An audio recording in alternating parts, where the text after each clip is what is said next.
Meningkatnya kasus COVID-19 di India, Komando Daerah Militer Jakarta bersama Polda Metro Jaya mengantisipasi penyebaran COVID-19 melalui WNA maupun WNI yang datang dari India ke Indonesia. Dari hasil pemeriksaan tes swab PCR terhadap 160 WNA dan WNI yang datang dari India, aparat mendapati belasan orang warga India yang melakukan perjalanan ke Indonesia terinfeksi virus corona. Sabtu pagi, Kodam Jaya mencatat dari 153 warga India yang masuk ke Indonesia, ada 12 orang positif COVID-19 yang saat ini tengah menjalani isolasi di Hotel Harrison, Jakarta Utara. Sementara 141 orang sisanya dinyatakan negatif COVID-19 dan dikarantina terpusat di Hotel Holiday Inn, Jakarta Barat. Hasil penelusuran ini diperoleh setelah Kodam Jaya bekerja sama dengan Polda Metro Jaya dan Kementerian Kesehatan melakukan pencarian baik WNA maupun WNI yang telah melakukan perjalanan dari India menuju Indonesia. Sementara itu, Polda Metro Jaya menegaskan tidak ada eksodus warga India ke Indonesia, khususnya Jakarta. Seluruh warga India yang dinyatakan positif COVID-19 dalam kondisi tanpa gejala. Maka telah didata ada 160 orang warga negara asing dan warga negara Indonesia yang datang dari India. Hasil swab dari 160 orang ini, 153 warga negara asing asli dari India, ada 12 orang yang dinyatakan positif. Nah, 12 orang ini langsung diisolasi mandiri. Lalu bagaimana strategi yang harus diberlakukan untuk meminimalisir kemungkinan impor pandemi dari India dan mutasinya masuk ke Indonesia? Kita akan dalami lebih lanjut dengan narasumber kami malam ini, Kepala Bidang Penanganan Kesehatan Satgas Penanganan COVID-19, Alexander K. Ginting. Selamat malam Pak Alex. Selamat malam, salam sehat. Semoga selalu sehat juga Pak Alex. Ya. Ya, Pak Alex, ini kita mau menanyakan nih bagaimana kondisi para WNI India di lokasi karantina saat ini, termasuk mereka yang sudah ditetapkan positif COVID-19. Ya, seperti kita ketahui bahwa terinfeksi, kemudian ada yang dalam masa inkubasi, kemudian ada yang sudah bergejala, ini semua hal yang berbeda. Oke. Jadi sesuai dengan aturan kita mengenai kedatangan orang asing, maka semua mereka itu adalah harus dilakukan pemeriksaan PCR dan kemudian dikarantina 5 kali 24 jam.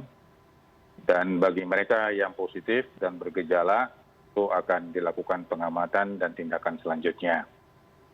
Jadi ini sudah kita laksanakan sejak Februari. Persoalannya memang kebetulan pesawat ini yang datang adalah dari India dan kasus di India makin meningkat, bahkan jumlahnya melonjak luar biasa sehingga kita katakan ada second wave di India. Dan yang menjadi perhatian kita juga adalah bahwa kemungkinan besar di India yang membuat terjadinya penyebaran yang begitu cepat adanya varian baru ataupun mutasi yang ada di dalam negeri. Sehingga kita lebih concern agar mutasi ataupun varian ataupun bentuk varian of concern yang lainnya yang datang itu bisa kita deteksi lebih awal. Siap. Karena mutasi-mutasi ini adalah salah satu bentuk virus COVID-19 supaya dia tetap eksis, survive adalah dengan mutasi. Jadi dari awal memang kita sudah sadari bahwa COVID-19 ini adalah virus yang mudah bermutasi dan mudah berevolusi. Dan tentu dalam mutasi ini, dia akan mencari bentuk bagaimana supaya bisa menerobos sel manusia, supaya terinfeksinya dan kemudian melakukan inflamasinya, dia bisa lebih cepat dan kemudian bisa menerobos masuk ke dalam sel tersebut. Oleh karena itu pemerintah sekarang tetap melakukan pengetatan sebagaimana yang sudah diatur di surat edaran Satgas, bahwa untuk semua orang asing yang masuk tetap harus membawa dokumen, membawa surat sertifikat bahwa negatif, tetapi begitu tiba di Indonesia, pemeriksaan PCR tetap dilakukan 2 kali. Dan kemudian dilakukan pengamatan selama 5 kali 24 jam. Baik, Pak Dan Alex. bagi mereka yang bergejala, tentu ini akan langsung dirujuk ke rumah sakit rujukan yang sudah ditetapkan oleh pemerintah. Baik, Pak Alex, dari warga negara India yang sudah terinfeksi, apakah mereka terinfeksi varian mutasi COVID-19 jenis baru ini atau bagaimana? Bisa dijelaskan, Pak Alex? Jadi yang kita dengar dan kita dapatkan laporan bahwa yang diperiksa itu adalah orang yang tidak dalam kondisi adanya penyakit, illness.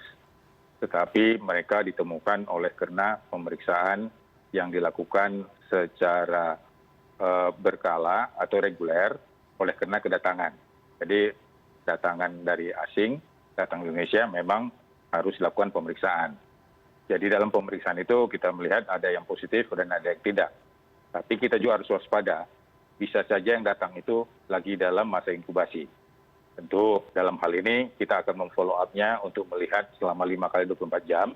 Dan kemudian kalaupun nanti tidak ada gejala dan semuanya negatif, sampai 14 hari di tempat tujuan harus melakukan pengamatan. Baik, Pak Alex. Lalu ini kan Dirjen Imigrasi sudah memberlakukan pelarangan WNI India untuk masuk ke Indonesia. Nah, ini menurut Anda, apakah ini timingnya sudah tepat nih? Mengingat ini kan tsunami India COVID-19 ini sudah terjadi sejak berbulan-bulan yang lalu. Kenapa baru sekarang gitu? Jadi kalau kita lihat di India ini sebenarnya di awal-awal Januari Februari pemerintah India mendapat pujian karena bisa mengkontrol penanggulangan pandeminya. Testingnya cukup tinggi dan kemudian tindakan ini dari mulai desa sampai kota bisa dilaksanakan secara aktif. Tapi setelah melandai dan kemudian terkontrol, mungkin terjadi pelonggaran-pelonggaran. Khususnya pelonggaran-pelonggaran itu terjadi oleh karena berbagai kegiatan-kegiatan komunal. Kegiatan yang berhubungan dengan budaya ataupun juga ritual keagamaan.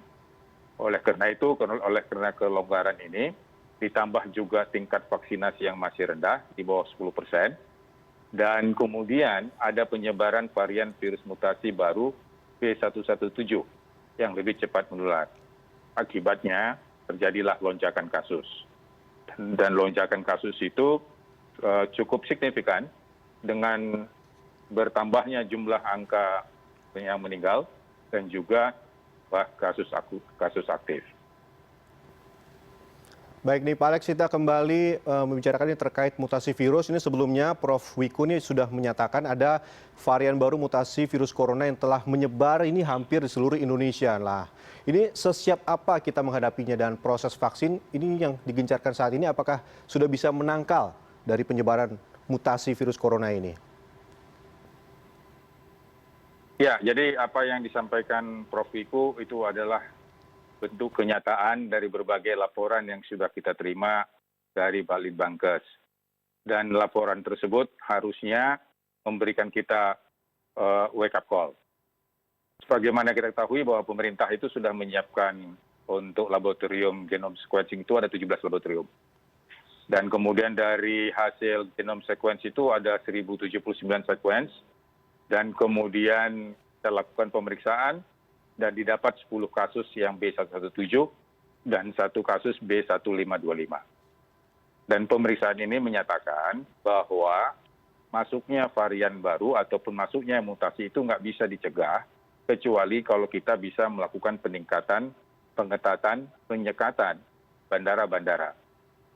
Dan oleh karena itu juga bagi warga negara asing maupun warga negara Indonesia yang datang dari luar negeri harus punya kesadaran bahwa datangannya ke Indonesia harus benar-benar bisa clear dan kemudian harus mau lakukan pemeriksaan 2 kali PCR dan kemudian 5 kali 24 jam dia mati dan bila negatif sampai 14 hari di tempat tujuan juga harus melaporkan aktivitasnya. Inilah salah satu cara kita untuk bisa mencegah walaupun memang ini tetap saja bisa masuk tanpa kita ketahui. Oleh karena itu memang yang menjadi pegangan kita menerapkan 3M. Menjaga jarak, mencuci tangan, dan memakai masker ini adalah salah satu kunci untuk menghentikan penularan. Karena sekalipun vaksinasi itu berjalan dengan sukses, tapi kalau kita longgar dalam 3M, ini akan menjadi ancaman. Baik. Dan tambah lagi mobilisasi yang tidak terkendali, pergerakan masyarakat yang secara serentak, ini juga sangat membahayakan.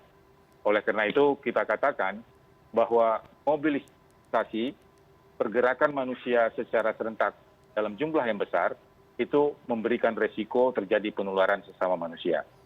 Kalau terjadi penularan, ini akan memberi peluang mutasi-mutasi di dalam negeri.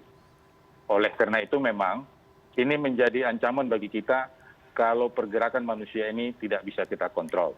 Oleh karena itu pemerintah, kemudian Satgas sudah menyampaikan berkali-kali dan berulang-ulang kepada masyarakat agar bisa kita mengurangi resiko, agar kita tetap di rumah, walaupun itu libur, dan kemudian kita tetap berada di tempat kita masing-masing, sekalipun kita menjalankan ibadah, khususnya di dalam menjalankan ibadah Ramadan ini. Baik Pak Alex, ini kita kan kalau yang di dalam negeri sudah berusaha nih, tidak melonggar nih, menerapkan 3M dan sebagainya. Tapi kita sedang concern banget nih dengan yang eksodus dari India yang di mana mereka berusaha untuk istilahnya melarikan diri dari tsunami badai COVID-19 yang sedang melonjak di sana. Dan ini tadi kabarnya sudah melakukan pengetatan di imigrasi, di Bandara Soekarno-Hatta. Lalu bagaimana dengan pintu masuk yang lain nih Pak? Ada mungkin lewat kapal atau mungkin lewat bandara-bandara kecil yang lain. Nah ini bagaimana Pak Alex? Ya, Satgas COVID-19 Nasional bawah pimpinan Letnan Jenderal Doni Monardo itu setiap minggu melakukan rapat kerja, rapat koordinasi lintas sektoral, lintas kementerian, termasuk juga dengan imigrasi.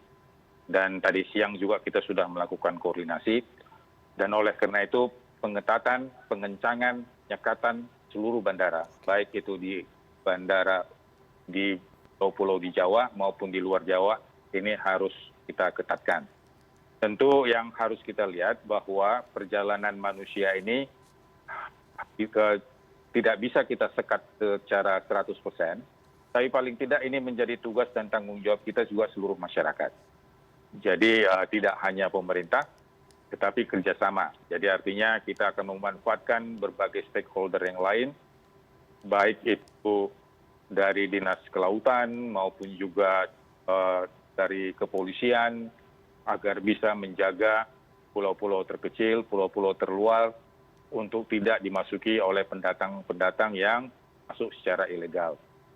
Kita juga mewaspadai juga pekerja migran Indonesia yang masuk secara resmi, tetap kita melakukan penyekatan, dan mereka yang masuk tidak resmi juga ini harus diawasi.